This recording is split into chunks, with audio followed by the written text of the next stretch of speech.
স্বাগতম কৃষক বন্ধুসকল, আশা কৰো আপোনালোক সকলো ভালে আছে। কৃষক বন্ধুসকল, ফেকুৰৰ দ্বাৰা বেঙেনা গছ আক্ৰান্ত, বেঙেনা গছডাল মৰহি যোৱা, লেৰেলি যোৱা এই ৰোগটোৰ পৰা আমি বেঙেনা গছজোপা কেনেকৈ ৰক্ষা কৰিব পাৰিম। কৃষক বন্ধুসকল, আপোনালোকে বেঙেনা গছৰ এটা পাতত দেখিবলৈ পাইছে এই যে বগা ফেকুৰটো আপোনালোকে দেখিবলৈ পাইছে নহয়। এই বেঙেনা গছজোপাৰ সমগ্ৰ পাতবিলাকত এই বগা ফেকুৰটোৱে আক্ৰমণ কৰিছে। তো মই আপোনালোকক দেখাই দিছোঁ, এয়া চাওক সমগ্ৰ পাতবিলাকত ইফালে চাওক আপোনালোকে দেখিবলৈ পাইছে নহয়।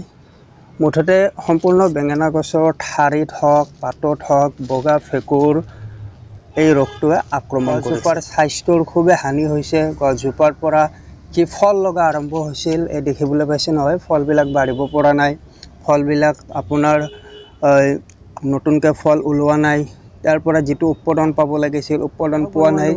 এই যে বগা ফেকুৰ আপোনালোকে দেখিবলৈ পাইছে, আপোনালোকে যদি সেই ঘৰতে বেঙেনা আপোনালোকে যদি বেছিকৈ খেতি কৰিছে, নতুবা আপোনালোকে কমকৈ খেতি কৰে বা ঘৰতে দুই এডাল খোৱাৰ কাৰণে 12 মহীয়া হওক বেঙেনা খেতি কৰে, এনেকৈ বাল্টিত হওক বা বস্তাত হওক বা মাটিত হওক আপোনালোকে বেঙেনা খেতি কৰে, যদি এই ৰোগটো আপোনাৰ তাত আক্ৰমণ কৰিছে তেতিয়াহ'লে বেঙেনা গছজোপা সম্পূৰ্ণ মৰহি যোৱাৰ নিচিনা হৈ যায় আৰু লেৰেলি যায়।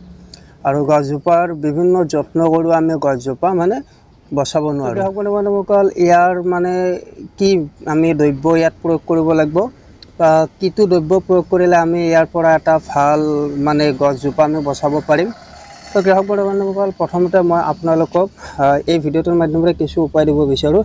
যদি আপোনালোকে নতুনকৈ বেঙেনা খেতি কৰে বা বেঙেনাৰ পুলি আপোনালোকে বীজৰ পৰা কিনি আনে বীজৰ দোকানৰ পৰা, তো প্ৰথমতে আপোনালোকে মাটিখিনিত, তো এইটো বাৰু বাল্টিত ৰোৱা হৈছে, আপোনালোকে যিটো মাটিত ৰুব মাটিখিনিত আপোনালোকে কেপটফ মিহলাই কিনে মাটিখিনি শোধন কৰি ল'ব।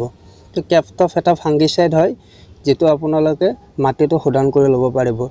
তাৰ ওপৰত তাক আপোনালোকে পানীৰ লগত মিহলাই যদি আপোনালোকে মাটিটো শোধন কৰি ল'ব পাহৰি গ'ল, এতিয়া আপোনালোকৰ বেঙেনা গছজোপাত এনেকুৱা বেমাৰ লাগিছে, ভেঁকুৰৰ দ্বাৰা আক্ৰান্ত হৈছে, তো আপোনালোকে কি কৰিব কৃষক বন্ধুসকল, এই কেপটফ মেডিচিনটো 1 লিটাৰ পৰিষ্কাৰ পানীত আপোনালোকে 2 পৰা 3 গ্ৰামকৈ মিহলাই গুৰিত আপোনালোকে মাটিটো ভিজি যোৱাকৈ স্প্ৰে কৰিব।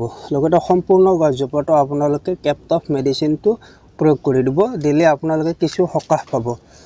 আৰু কৃষক বন্ধুসকল, আৰু বেঙেনা গছৰ পুলি ৰোৱাতে আৰু কিছুমান আপোনাৰ দ্ৰব্য দিব লাগে, যিবিলাক ধৰি লওক মাটিত কীট পতংগবিলাক নাইকিয়া হোৱাৰ বাবে, গছৰ ফল পিন্ধাই দিয়া বা ঠাৰিবিলাক মৰহি যোৱা, এইটোত কি দাৱাই প্ৰয়োগ কৰিব লাগে মাটিডৰাত মই আপোনালোকৰ মাজলৈ নেক্সট এটা ভিডিঅ'ৰ মাধ্যমেৰে লৈ আহিম।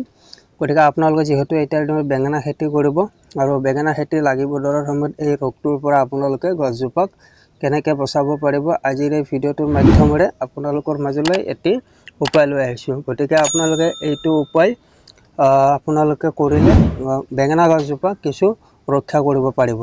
তো আশা কৰোঁ কৃষক বন্ধুসকল আপোনালোকে ভিডিঅ'টো চাই ভাল পাব। তো ভাল লাগিলে লাইক কৰিব, শ্বেয়াৰ কৰিব, কমেণ্ট কৰিব, লগতে চেনেলটো ছাবস্ক্ৰাইব কৰিব, কিয়নো এনেকুৱা ইনফৰ্মেটিভ ভিডিঅ' খেতিৰ লগত জড়িত সকলো ধৰণৰ ভিডিঅ' আপোনালোকে সদায় পাই থাকিব। তো ধন্যবাদ। জয় আই অসম।